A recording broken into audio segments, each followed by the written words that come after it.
Lectura de la profecía de Ezequiel. Así habla el Señor Dios. Si el malvado se convierte de todos los pecados que ha cometido, observa todos mis preceptos y practica el derecho y la justicia, seguramente vivirá y no morirá. Ninguna de las ofensas que haya cometido le será recordada. A causa de la justicia que ha practicado, vivirá. ¿Acaso deseo yo la muerte del pecador, oráculo del Señor, y no que se convierta de su mala conducta y viva? Pero si el justo se aparta de su justicia y comete mal, imitando todas las abominaciones que comete el malvado, ¿acaso vivirá? Ninguna de las obras justas que haya hecho será recordada. A causa de la infidelidad y del pecado que ha cometido, morirá. Ustedes dirán, el proceder del Señor no es correcto. Escucha, casa de Israel. ¿Acaso no es el proceder de ustedes y no el mío el que no es correcto? Cuando el justo se aparta de su justicia, comete el mal y muere. Muere por el mal que ha cometido. Y cuando el malvado se aparta del mal que ha cometido para practicar el derecho y la justicia, él mismo preserva su vida. Él ha abierto los ojos y se ha convertido de todas las ofensas que había cometido. Por eso seguramente vivirá y no morirá. Palabra de Dios. Si tienes en cuenta las culpas, Señor, ¿quién podrá subsistir? Si tienes en cuenta las culpas, Señor, ¿quién podrá subsistir? Desde lo más profundo te invoco, Señor. Señor, oye mi voz. Estén tus oídos atentos al clamor de mi plegaria.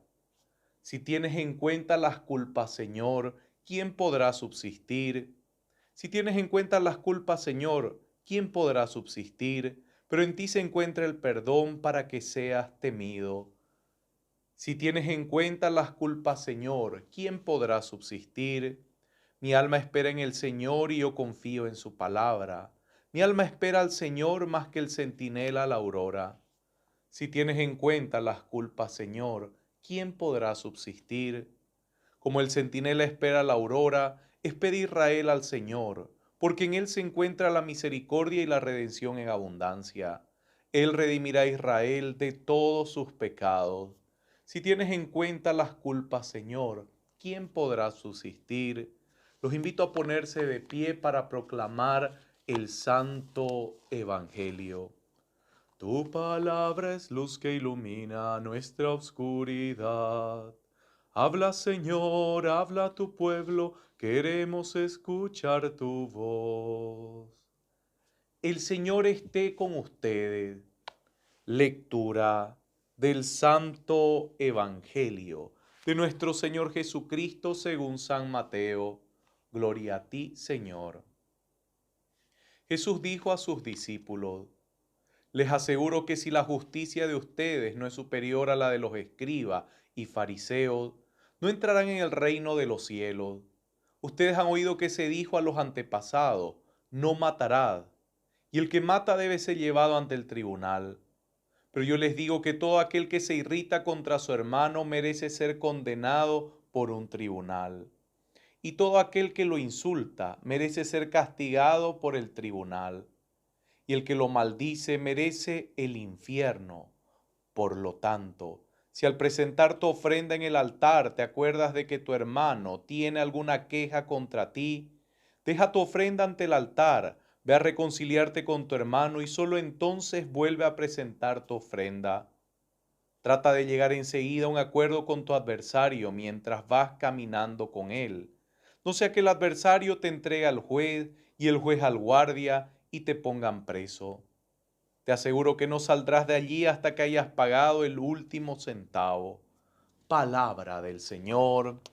Gloria a ti, Señor Jesús. Pueden sentarse, queridos hermanos.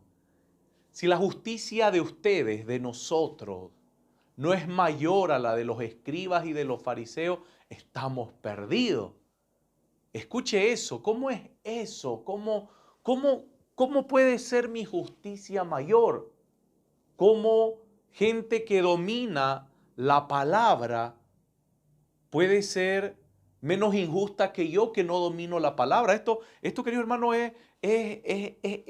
se basa en los términos de Dios, no en nuestros términos. Por eso es que es importante preguntarse cómo los escribas y los fariseos, que eran judíos que dominaban las escrituras de punta a punta, punto y coma desde el Génesis, los 5 libros, dominaban el mensaje de Dios, dominaban las leyes de Dios a los profetas. ¿Cómo ellos pueden ser menos justos que yo, que no las conozco tan bien?